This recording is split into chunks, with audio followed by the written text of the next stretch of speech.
Dan berikutnya kami kembali ke jamaah, ada Ibu Sinta. Boleh berdiri Ibu Sinta? Nanti akan dijawab oleh guru kita Ustadz Syahdan. Ya, sudah nyala. Assalamualaikum warahmatullahi wabarakatuh. Ustadz, saya mau nanya, ini kita tentang riba ya. Bagaimana hukumnya seorang yang bekerja di bank konvensional? Apakah rezekinya halal atau haram? Baik, itu aja Ibu. Terima kasih. Baik, boleh duduk kembali Bu Sinta. Bagaimana Ustadz Syahdan ketika orang bekerja di bank konvensional, apakah ini menjadi rezeki yang halal ataupun haram Ustadz? Ya, jadi riba ini memang sesuatu yang ngeri-ngeri sedap ya. Bahkan banyak sekali ayat yang menjelaskan tentang itu. Terus persoalannya gimana kalau kita kerja di tempat yang bersentuhan dengan riba ya.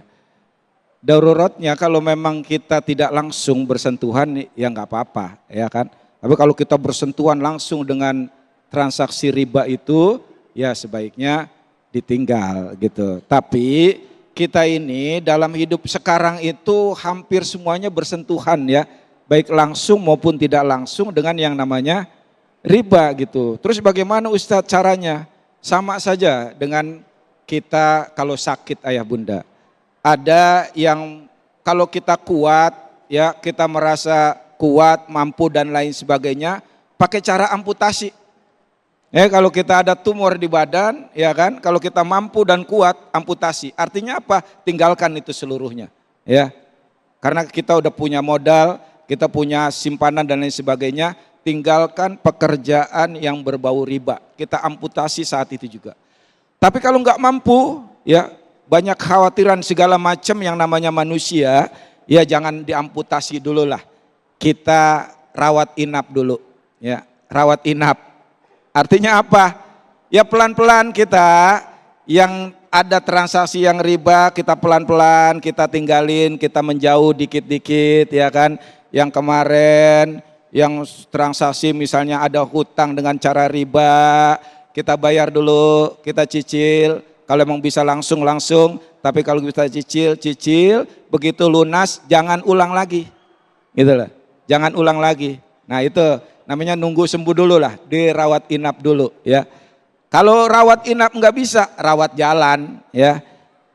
Artinya apa? Rawat jalan. Ya selama kita belum bisa meninggalkan itu ya, kita jangan membuat yang transaksi yang baru, yang justru mendatangkan riba lagi gitu loh ya. Jadi harus ada tekad kuat ya untuk tidak memulai transaksi yang baru yang berkaitan dengan riba.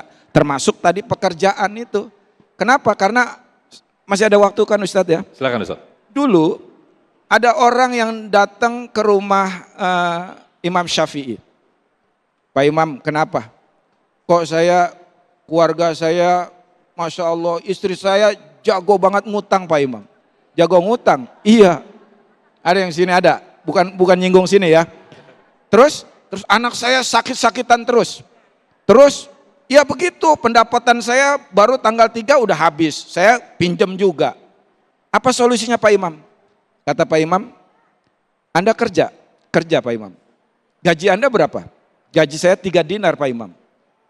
3 dinar itu gaji yang luar biasa ketika itu, hampir 15 jutaan. Oke, kalau gitu gaji Anda kurangin.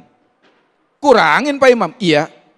Ini gimana ceritanya? Saya yang 3 dinar aja udah ngap-ngapan, ini saya suruh kurangin. Iya kurangin. Udah, hari berganti hari, datang lagi tuh orang.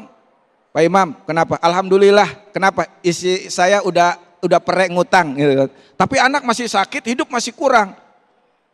Kalau begitu gaji kamu kurangin lagi. Kurangin lagi. Kemarin hampir nggak tahan Pak Imam. Iya kurangin lagi. Dikurangin lagi sampai 1.000 dinar nih. Dari 3.000 dinar, 2.000 sampai 1.000 dinar. Begitu ketemu lagi, gimana keadaan kamu? Alhamdulillah Imam. Istri saya udah nggak ngutang lagi. Udah jarang check out. COD udah nggak pernah datang. Ya kan anak udah sehat semuanya. Alhamdulillah kalau gitu.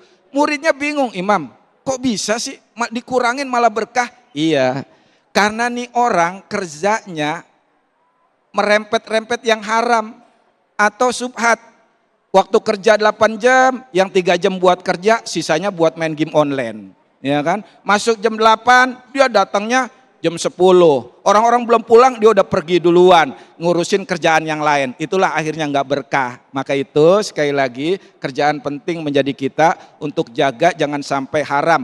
Subhat juga ya, karena seperti kita main di tepi jurang, lama-lama kegelincir juga. Wallahu a'lam bishawab. Baik, terima kasih Ustadz Syahdan atas jawabannya. Mudah-mudahan ini jadi perhatian buat kita semuanya. Kembali kita dengan tema kita yang besar, yaitu bagaimana menjemput rezeki yang halal. Perlu kita perhatikan bahwa setiap aktivitas, profesi atau pekerjaan kita perhatikan jangan-jangan ada sesuatu yang haram sehingga ini tidak diridhoi Allah Subhanahu wa taala dan menjadi penghambat rezeki kita. Nauzubillah summa nauzubillah. Dan pemirsa, nanti di segmen berikut kami juga tetap undang bagi pemirsa untuk bergabung lewat video call WhatsApp kami. Tetap bersama kami dalam Damai Indonesiaku.